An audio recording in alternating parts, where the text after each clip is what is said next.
Hi guys, today we're going to talk about adjective clauses. An adjective clause is a dependent clause, so it cannot stand on its own, and it describes a noun or pronoun. Remember, a noun is a person, place, thing, or idea. An adjective clause always follows the word it describes. So in our sentence, scientists have developed submarines that can explore the deepest parts of the ocean. The adjective clause is that can explore the deepest parts of the ocean. What noun does it describe? And you're looking for the word, the noun that comes before the adjective clause. It describes submarines.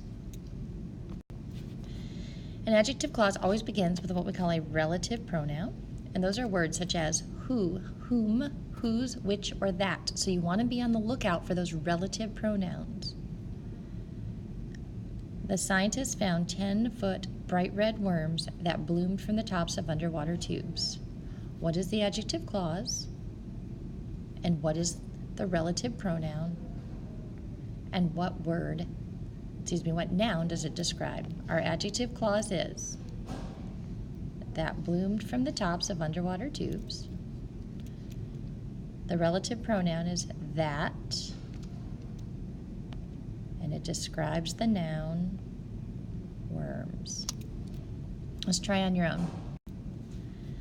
Bizarre underwater gardens were found by scientists who studied thermal springs on the ocean's floor. What is our adjective clause? What is the relative pronoun?